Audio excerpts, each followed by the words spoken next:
Allah starts this verse by saying, Wal Asr. Wal is a word which the Quran uses quite often. It is like an oath. And when an oath of something is taken in the Quran, that means that thing has been produced as an evidence. That night and day are evidence that God has got control over everything. Wal Asr. Time. Asr means time. Allah is putting forward time as evidence. Yeah? But this is not just any time. Asr is a specific time. Asr means a short period of time. The time that is moving very fast. The time which you're almost losing, it's just skipping out of your hands, slipping between your fingers. You can't hold it and you can't pause it. And Asr also means the time which has passed. And the time that we are in now, it's also fast moving. It's really passing quickly. That's Asr. But this time period, this fast moving time period, nobody can doubt. Nobody can say, oh no, I've got unlimited period of time. No human being knows what time period he or she has got. Its nature is that it doesn't stay. And we have no means of putting a pause on it. We can't even slow it down by any means. It's moving and it's moving very, very fast. And it's literally slipping away from our hands. Just like the sand which we try to grab in a hand and it just goes down. This fast moving time upon which you have no control is evidence for Innal insana lafi khusr, that man is in a state of loss. Every human being is in a state of loss because of this fast losing time. When you're losing time, that means the small amount of time that you have got, that's all you got. Like, for example, when people go on holidays, oh, I've got 10 days holiday. Yeah? So 10 days holiday, when that's moving fast, and the holiday always moves faster than your work days, it's another fact of life.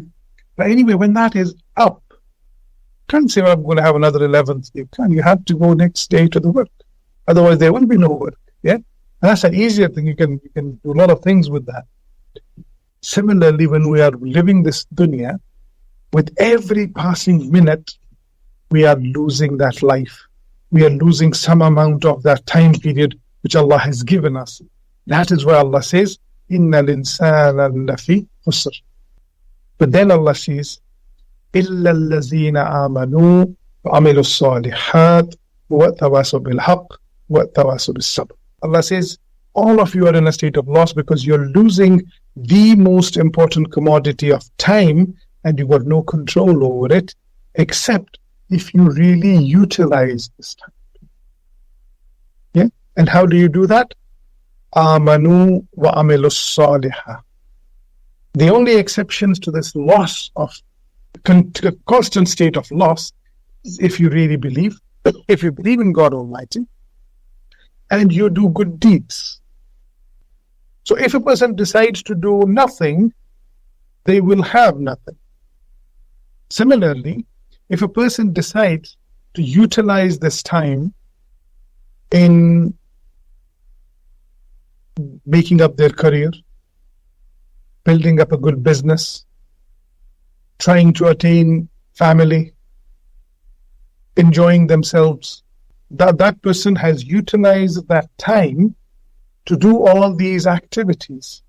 And all of those activities are going to be a loss, because none of those things you can carry to the next world. None of those things you actually know you'll be able to achieve at the end of the day. A person may work for his career. He or she doesn't know he might die before that, before reaching the actual goal. A person makes a business as booming, he dies. So all those things may or may not help them, but in either case, even if the person's business booms to the maximum and he actually sees his business booming, he or she actually achieves those goals in this world, that still means nothing. If I ask you even the names of your great-grandparents, you'll not be able to tell me. Very few people will be able to tell me. Names, let alone what they used to do. what they achieved.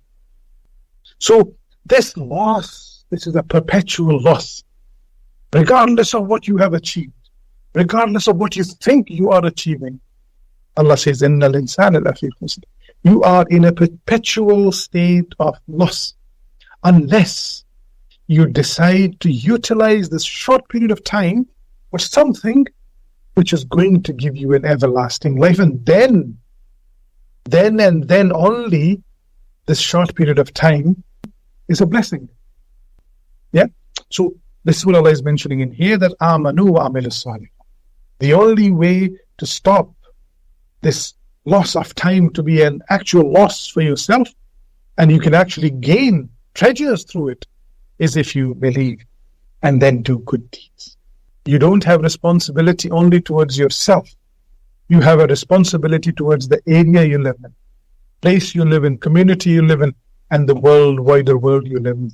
وَتَوَاسَوْا بِالْحَقِّ وَتَوَاسَوْا بِالصَّبْرِ. You have to do two more things.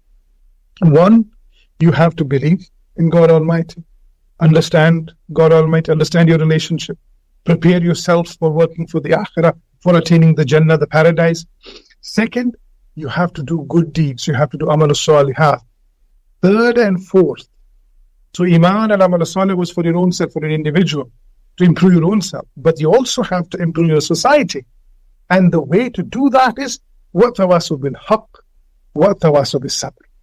You urge people towards the truth that you have attained, the truth that you have realized. You do dawah of that truth. You invite people towards that truth. Because if you do not invite people towards, say I'll give an example. So say, for example, I start believing in God. I start turning my life around. Yeah. And I start doing good deeds. Good deeds is what? Good deeds is I try helping people. I try supporting people. I try doing 5 times prayers. I try fulfilling the rights of Allah and fulfilling the rights of people. I do that and everything. But if I do not invite people to the truth that I have realized, I will be doing a disservice to those people. I have to make sure that people understand, why am I doing all these good deeds? What is the purpose? What is my goal? What is my aim? My goal and aim is not to just help. That is just a strategy.